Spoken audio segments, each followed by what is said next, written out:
Hello, everyone. Today we're covering the career of a contemporary fine artist born in 1970 in Wilmington, Delaware, whose work explores themes of memory, transformation, and the natural world. Working primarily in paint, this artist creates vibrant compositions that bridge the gap between representation and abstraction. At least that's what it says on his website. And that artist is Hunter Biden. From New York City, this is Jim Jalamas. From London, this is JB Miller, and this is Boomer Hazard.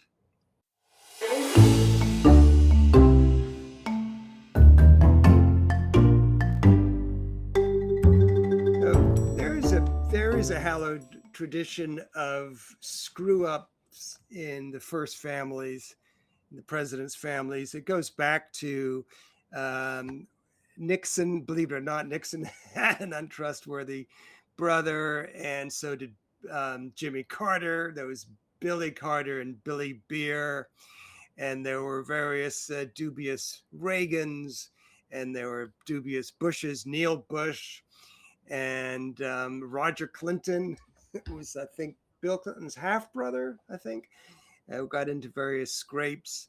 And then there was a gap with the Obamas. There was no one particularly embarrassing in the Obama family, and then the Trumps. The entire Trump family is the difficult family members. You know, can I stop you a second? I was thinking there's a kind of a double indemnity here, because I was looking into it, and you could even talk about Jenna and Barbara Bush, who got busted for using fake IDs and getting drunk. Oh no, but that's so many kids do that. Oh, you're missing the point, because they embarrass. I mean, sure, it's pretty venal, I guess. Many kids do that. Not my child, but they embarrassed George W. Bush, who you might say was an embarrassment himself to George H.W. Bush. Well, yes, he was a prodigal. He was a prodigal son. He had an alcohol. He was alcoholic. He was a real, he was a screw up. I mean, I always thought one of the most admirable things about George W. Bush was that he did quit drinking. That wasn't an easy thing to do. That's probably the most I'll ever give him. Maybe he's a weekend painter, a bit like Hunter Biden is. Although he doesn't sell his paintings. Hunter Biden has a whole website. How do you describe Hunter's work?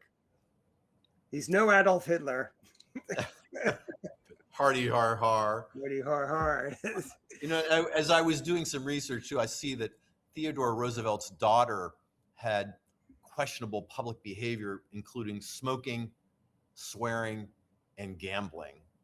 Yeah, so which makes you early 20th century. We still have embarrassments in the White House. Yeah, now that's considered a proto-feminist, I think. So I have no problem with Alice Roosevelt. She used to say, if you have something bad to say about anyone, sit next to me. And that got embroidered on a pillow, I think, that she had in her home. But that's just an introduction to say that Hunter Biden is in a tradition of troublesome first family members, and boy has he been trouble to the Biden family, to President Biden. But that family has had real tragedy, and I don't think you can discuss Hunter Biden without discussing the true tragedy in that family. He was in a car when he was, I think, 2, with his older brother Bo, who was 3, and they his mother got into a terrible car crash, which killed her and their 1-year-old sister when he was, an infant. And Jill Biden became his stepmother. I think they're very close. But then his beloved older brother, Bo Biden, who really was the, how do you describe him? He was the favorite son. Yeah. He served in the Iraq War, and I think he was a political figure, attorney general, maybe somewhere. And then he died of brain cancer um, in, I think, 2015, and that very much informed Joe Biden's decision not to run for president in 2016. Um, I think he could have done, and maybe could have won that. So there, that has left a true mark on that family, including Hunter, and he's had great problems with substance abuse. And I think it's not, Beau Biden didn't, but I looked it up and saw that Hunter Biden suffered um, brain trauma when he was 2, and that may have informed his substance abuse in later years, because Beau Biden did not have substance abuse problems, but Hunter did. He's had a tough life. That does not excuse everything he's done for by a long shot. And what has he done? Jim, you've been more up on this than I have, but the Well, Hunter Biden story. yeah, the story is he's reemerged. No coincidence that he reemerged after a presidential pardon, but he'd been quiet for some time, and he's been on a media campaign lately. But going back, you're skipping over the what happened in was it 2019 with the laptop and Burisma. Do you want to go into that, or do you think that's Yeah, not? let's talk about, because that's really, I mean, besides his addiction problem, this is how he really presented himself as a White House embarrassment, presidential Yeah. Yes. Right. family Right. member, which was that in April 2019, he left a laptop at a Delaware repair shop. The owner, who's a known quantity, his name is John Paul Mac Isaac, got his hot little hands on it and turned it over to Rudy Giuliani and the FBI. And this is 3 weeks before the 2020 election. The New York Post published files from the drive, and those files were supposedly incriminating evidence of wrongdoing in the presidential administration, linking Biden to a board seat of a Ukrainian public utility called Burisma. It was supposed to expose the Biden crime family. It didn't. Biden sat on this board.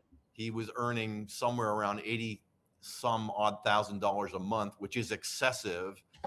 It's a lot of money. That's a lot of money for anyone. He'll make arguments that he's qualified to be on boards because he sat on not-for-profits and he's a Ivy League trained lawyer, but it was clear influence peddling. That's, that accounts for the high compensation and his role there. But the outcome, once Steve Bannon and Giuliani and the New York Post got their hands on it, it created legal jeopardy because he hadn't paid taxes, and he owned a handgun and didn't make clear that he had a substance addiction problem. Well, yeah, I mean, that's no small thing. I would not hire him. I mean, he was blackout drinking.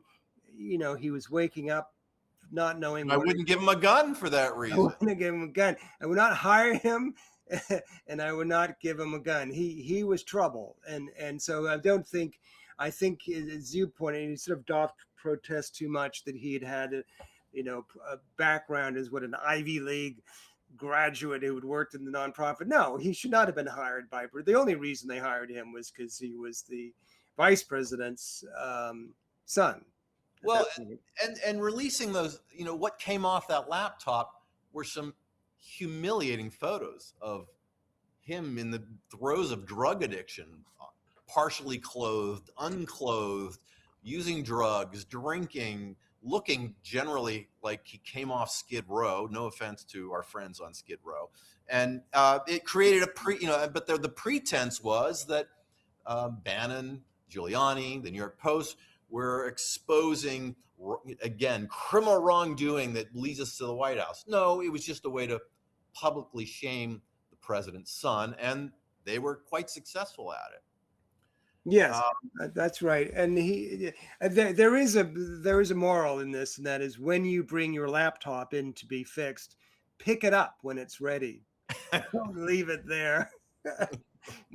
When you get that phone call, go over there, pay the repair bill, and pick it up.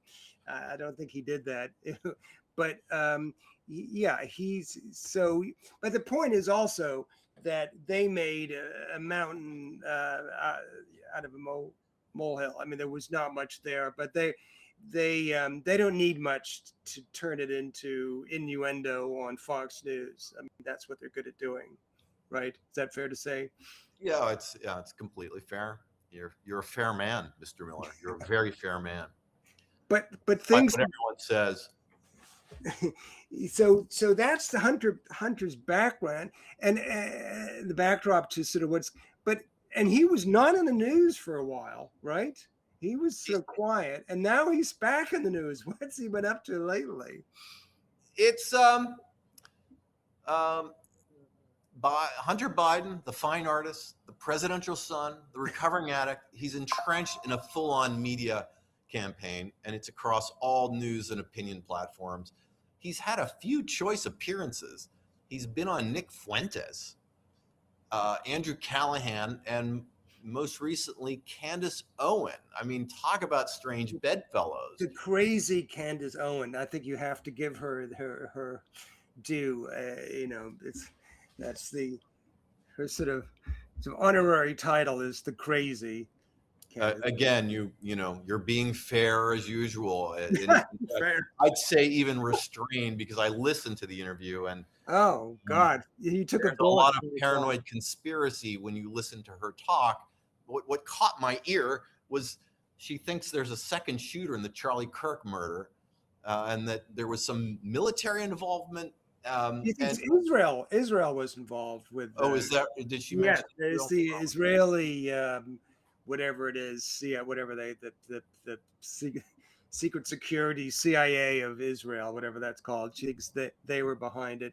That always, whenever I hear not rumors, when I hear conspiracy theories along those lines, it just sounds pretty anti-Semitic to me. But she is pretty crazy. She's crazy. She's pretty crazy. She's got a lot of listeners who don't discriminate either, and that's a sad little story for another podcast. But this media tour is, if he was lazy about his laptop, he's not lazy about this campaign. He's got an active presence on X. He's got podcast stops, major news interviews, and there are a lot of themes that come up in every podcast, which is that he's embraced his public shaming. He's called it a gift because everything was made public. He feels he has nothing left to hide and can't be disarmed by blackmail or public ridicule, and this kind of self-deprecation. It has a rhetorical strategy to disarm political critics. Well, I think that's important. That's a good point. Self-deprecation. I live in England, which is the country of self-deprecation. The Brits are experts at it, and we always think here from Britain, we look over at the U.S. and we don't see enough self-deprecation in Americans. We think of everyone wanting to be sort of Superman, everyone thinking they can grow up to be president or billionaire. We all think that's crazy. But I think self-deprecation goes a long way. And as you pointed out, it can disarm your critics because you're kind of doing their work for them and making them look a little silly. It makes it tougher for them to criticize you if you're already criticizing yourself. And it means you have a sense of humor. And I think maybe this is surprising. It's surprising to me that there are figures on the right, we can, I think, maybe use the term the loony right, that appreciate a sense of humor or a sense of self-awareness. Is that fair? And it enables him to chummy up with them for sure. And he speaks the language of recovery, and he tells the story about a morning flight from Europe in 2010 after he had been 7 years sober. And on that flight, an attendant offered him a Bloody Mary, which he accepted. And in his words, 10 years later, ended up with a crack pipe in his mouth in a motel somewhere. Has he found that flight attendant say, please be careful to whom Next you time. offer drink? What was the airline? Maybe just tomato juice next time, Hunter. That JetBlue, what was that? I don't know. I mean, but there's something about refreshing about the language of recovery, in that it's something you hear something that's not in surplus these days, which is accountability.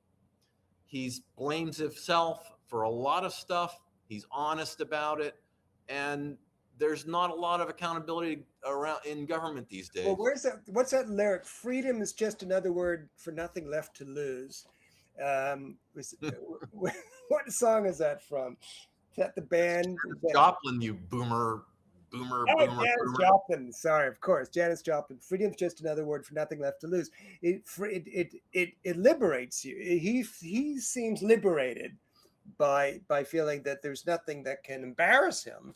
Do you think that maybe leaving the laptop, forgetting to collect the laptop, was a blessing in disguise? Maybe he did it on purpose so they could be. Oh yeah, let's start a conspircy theory that he left it on purpose. Well, Freud would say that. Freud would say he did it on purpose, obviously, so it was for his own greater good. Yes, and what does this banana remind you of? But did you say he's been cozying up to these? He hasn't been cozying up to them. He's been debating them, hasn't he? How he hasn't really been cozying up to them. What is his relationship to these loony? The last two suspects I mentioned, Fuentes and Owen, they've broken with Trump. They're disenchanted for whatever reasons. So bringing him into the discussion, they have some common ground. And he has other themes. He defends Joe Biden's presidential pardon. So he's a pardoned man, which gives him freedom, as you point out. And then, as debatable as the pardon was, you have to think back about that, sort of an innocent time we were living in, when many of us were thinking, hey, if the president pardons his own son, is he creating some kind of precedent for future presidents? And doesn't it seem? Yeah, but that was after, obviously after Trump's first administration, when there was a lot of pardons going around. Now it's I would call it pardon abuse. Pardon abuse. Starting with all the J6 rioters. Yes. Yeah. No. F them. Just pardon them all. Yeah, the right is no leg to stand on when it comes to. You couldn't criticize. I don't think you could particularly criticize President Biden for pardoning his son. He knew that if he didn't, it wasn't the justification was, if he didn't, he knew that they would go after him. The same with Fauci was pardoned, preemptive pardon, although it doesn't cover him in all instances. Well, think about it though. If we had a crystal ball, then who would we see running the FBI? Would we see a fair-minded law enforcement professional, or would we see a cross-eyed goon who drinks too much? What about heading up the Department of Justice? It's kind of a revolving door at the moment. But getting back to, it's sort of the concept of the enemy of my enemy is my friend. So these, what are they, right-wing influencers who have, I don't think they've completely broken with President Trump. Lisa Loomer, is that her name, has become very pro-Ukraine lately, which is a real turnaround. And Candace Owen, I think, broke with Trump over the Epstein files. Was that what caused the break for her? What? There are a lot of women in government who broke with Trump over the Epstein files. Marjorie Taylor Greene. Yeah. someone else whose name escapes me. I just read it today. But what do they have in common with Hunter Biden beyond Hunter Biden being against Trump? I don't quite I don't quite see where that leads to. I can see why they'd have him on, because that produces a lot of, that's sort of clickbait. I don't understand where it goes, what it is beyond that. In the right wing potosphere, I don't think there's much logic to go around. It seems to change with the weather, and I don't know. He you can depend on him to cite these same 5 or 6 topics: public shaming, his recovery, the presidential pardon. He also says that, and this may be attractive to someone on the right, that he personally believed his father should not have sought re-election in 24. He chose not to tell Joe Biden that at the time. No, that would have been helpful. It's sort of easy to say in hindsight, too. Yeah. And he has a thing against, says something about JakeTapper. He doesn't like JakeTapper. What's the JakeTapper problem? He claims that Tapper badgered him while his brother Beau was dying in 2015. Now, we should explain who JakeTapper is for some of our viewers and listeners. Is he with CNN? JakeTapper's an anchor on CNN. He's got great press credentials. Yeah. He's highly acclaimed. He's a great journalist, basically. And he claims that he badgered him while Beau was dying in 2015. Tapper denies it. And then Tapper claims that Hunter threatened him at a 2018 Super Bowl party in Minneapolis over a negative. Why is JakeTapper? Why is Hunter Biden even hanging out with Jake? Why are they at the same Super Bowl party? This is the weird bedfellows of politics. And we could go into it. We could go down a trap door. We could fall down a rabbit hole about the whole White House Correspondents' Dinner. Well, you know what? If they were both on the Real Housewives of some heretofore named location, they would have thrown white wine in each other's faces by now. But you'd want to catch that on camera. His main beef is that Jake, Mr. Tapper, wrote a book called Original Sin: President Biden's Decline, Its Cover-Up, and His Disastrous Choice to Run Again. He wrote it with Alex Thompson, another journalist, which takes aim at Biden's inner circle, including Hunter, for alleged efforts to shield the president's cognitive state from the public. And that book came out. I know you have feelings about that. That book. I have feelings about. I have feelings about that book too. I haven't read that book, so I can't, take it apart page by page. You didn't read the book, but I read, I read about the book. I don't really like political books particularly because they get old fast. I'd never understood how I guess they sell well coming out of the gate, and then 6 months later they're on the remainder table. I hate the title of that book, Original Sin. I mean, how pompous is that? It was not an original sin. It was a bad thing, but it wasn't. I don't even understand that title. It came out very quickly in the months right after Trump got reelected. It was sort of kicking the Democrats when they were down. You can make the case that maybe that was the time to kick the Democrats because it couldn't do them that much damage because they're already so damaged. They lost both houses of Congress and the White House, and they didn't have the Supreme Court. It's been like that the last, year and a half to 2 years. But that book, yeah, I guess if I were Hunter Biden, I'd be upset about that book too. But Jake Tapper, he's a political, political. You have to wonder about the prerogative to do that kind of research. It seems pretty obvious that Biden wasn't on his game. He'd slowed down. And there's a concept in newspaper publishing, magazine publishing, and it's the concept of whether a subject is newsworthy or not. Do you publish a scurrilous story just because it's scurrilous? how does the reader benefit from it? Well, I mean, I wondered about that book. It was plainly stated, obvious for everyone to see.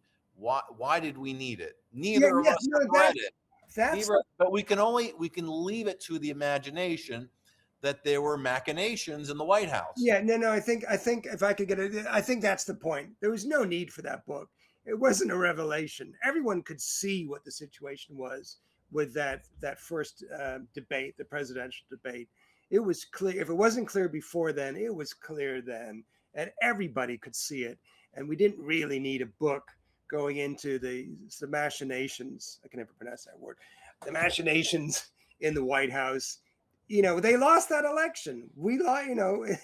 What I think if Biden had, or if Kamala Harris had won that election, that book would have been explosive, maybe. Although, what difference would it make then anyway? People would see everyone knew what had happened.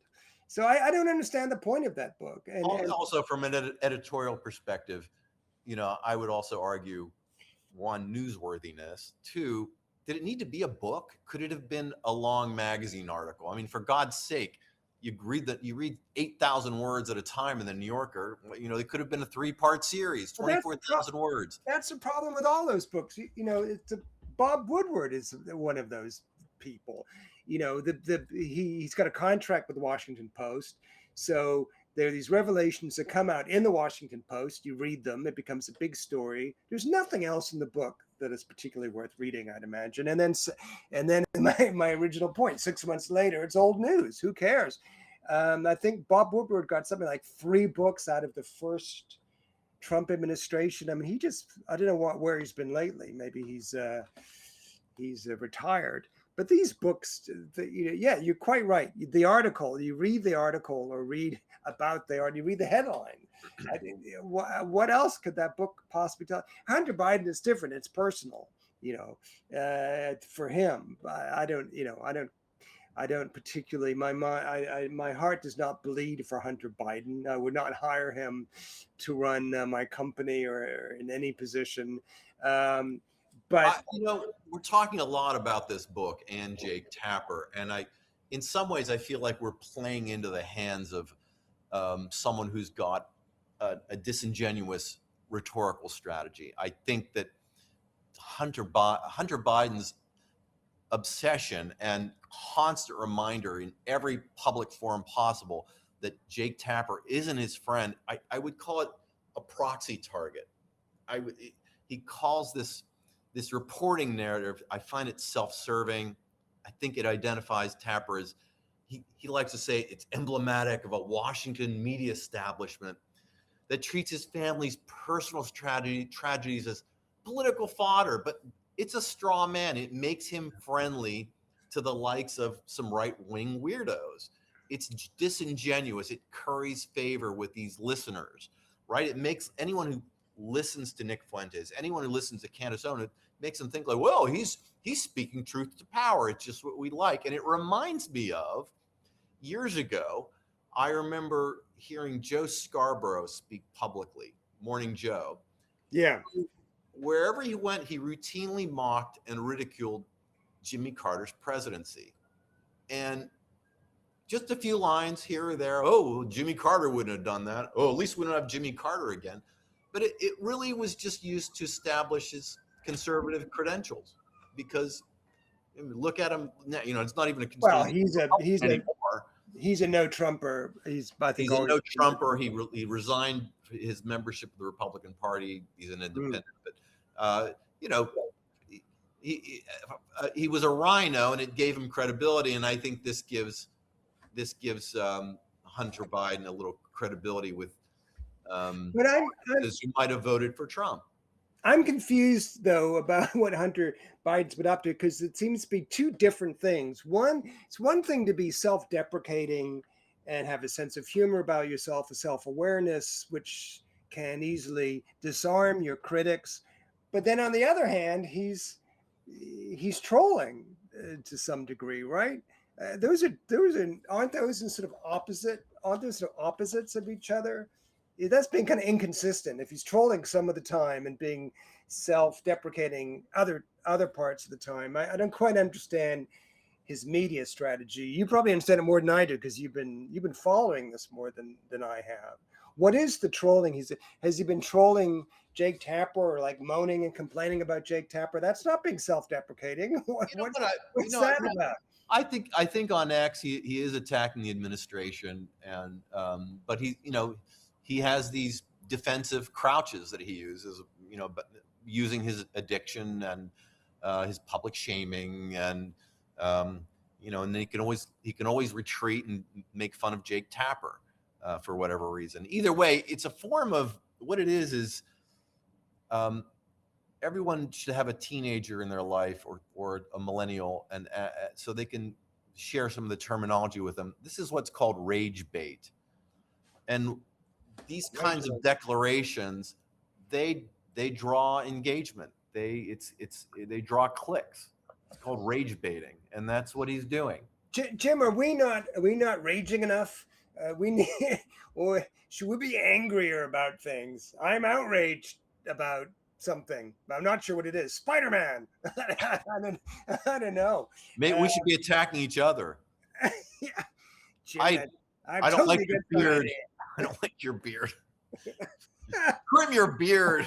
I just shaved yesterday. So what is Hunter Biden's long-term strategy? What is he? Is this just about feeling good about himself? I don't even know. What is he even doing? What is he going to get out of this? I don't know. He's writing a book? I don't think there's an end game. I don't think there's an end game. I think part of it is he wants to honor his father. Okay, his father stayed with him, and it's sort of an interesting point. Is when we go back to the pardon question again, there are good arguments for and against. But I have a friend who shall remain nameless, although his name is Matt, and he lives. I won't disclose his location. It's in North Carolina. His phone number is 496-8734. But he asked the question: would you pardon your own son? Ooh. Yeah. Would you? Well, it depends what he'd done. I mean, if he shot someone, I don't think I would. And Hunter had a gun. I mean, he could have shot someone. I wouldn't know what he's doing with a gun. I don't know. It depends on the circuit. I certainly would not rule it out. Actually, you make a good point. What's the severity of the transgression? What did he do wrong? And when if he had taken that gun and shot someone, if Biden had pardoned him for that would have been a different story, wouldn't it? I mean, does it cover shooting someone, those pardons? I guess it must, because there was shootings at January 6th. I mean, there was real violence, so I guess you can pardon anything. Sure. Federal it's federal. You pardon for federal crimes, not local. It would have been a federal crime. The J6ers strangled police officers. One of them had a spiked metal whip that he carried. Died of heart attacks. I mean, there were fatalities involved in that. But maybe this is all fodder for that website, that Hunter Biden website. You click on their website, it's all about his paintings. It really is. They're all for sale. We talked about this earlier. George W. Bush has become a painter too, but he doesn't sell his paintings. Hunter Biden's got it out there. But he also has, we looked it up, $17 million legal bills. $17 million. That amount astounds me. I don't understand how anybody can rack up the 17 million. And I thought one of the reasons for being pardoned was you don't have to hire lawyers. Doesn't that? I mean, you could do it just for purely financial reasons. But maybe those bills racked up before he was pardoned. But go to Hunter Biden's website, buy one of his paintings, and help pay off his legal fees. So some poor Washington lawyer can go back to his 5-star restaurant. And I just have to step back a second. Is when the government makes a pretext and accuses someone of a crime. I think the most famous being our former FBI director James Comey. Who else is up there defending themselves and paying extraordinary legal fees? Well, that poor guy who I guess he's just been they canceled the charges against him. Who put the Olympic canoer who put his hand in the reflecting pool and was arrested for vandalism. He must have had some legal bills, I would imagine. Sure. I mean, There are there are lots. a lot of high-profile people who've been accused, and what a $17 million legal bill is. It actually strikes me as modest compared to What? some lawsuits out there. Really? And again, there's probably some lawyer out there who will take the work at discount or pro bono. But the person I think about the most is her name is Lisa Cook. She's a Federal Reserve governor, and she had been accused of fraudulently applying for a second home. And the mastermind behind that was Bill Pulte, who was at a pretty inconspicuous government-sponsored organization, and who was up to be named to be National Intelligence Director. Yeah, something like that. And These are no good. God bless Reuters. God bless Reuters. They pointed out that his own parents had done exactly what they accused Lisa Cook of doing, and they had to pay restitution to a jurisdiction in Michigan somewhere. Wait, the fact of the matter is, Lisa Cook is a Federal Reserve governor. No one's going to take her case pro bono.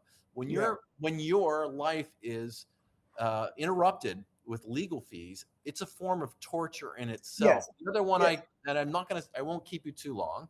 Alan Lichtman, pretty boring guy. He emerges every 4 years with his 15 keys that predict a presidential election.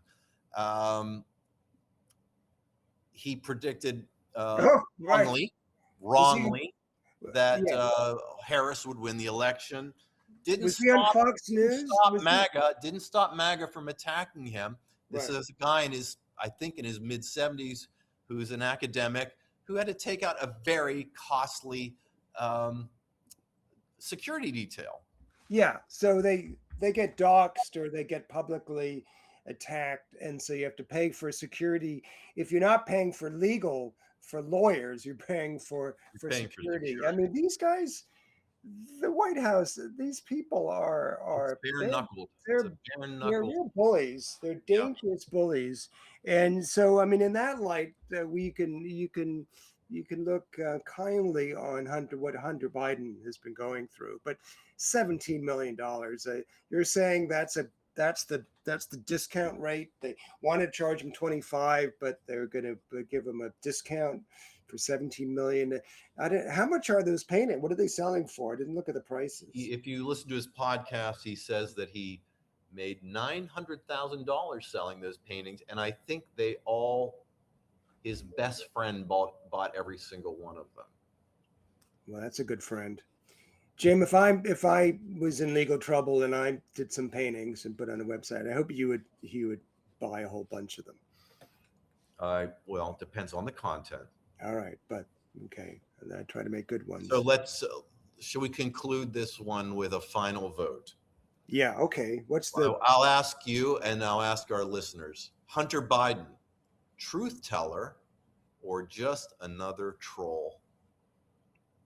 Well, trolling. I mean, we didn't even go into the issues of trolling. I haven't been following this case enough. I'm a little skeptical of him, to be honest. I feel badly for him, that family tragedy and what he's had to put up with. But I don't know if I don't think he's just another troll, but I don't think he's a truth teller. Oh, that's not good. That's not fair. As I'm not truth teller or just another troll. I think he's maybe almost another troll. What do you think? I think he's trolling. I think that the sort of like the quality of his rhetoric is just kind of lowbrow. He's honoring his father. God bless him. What a good son. But I don't see heroism in this. I don't see truth. I just see more trolling. Well, And what about that's already in excess in our society. I mean, Gavin Newsom, he got a lot of mileage, 6 months ago, because he was trolling Trump when very few or no other Democrats were. And that seemed refreshing at the time. Now it seems kind of boring. I don't know if he's even doing it anymore. But remember in the 2016 Democratic convention, Michelle Obama famously said, "When they go low, we go high," and everyone applauded her. And that fall, Trump got elected. So we didn't go high enough. I didn't know what we did something wrong, but then people. But it's hard to troll Trump. There was that saying, never get into a fight with a pig, because he'll just enjoy it and you'll be covered in mud. Never wrestle with a pig. You get dirty and the pig likes it. And do you know who said that?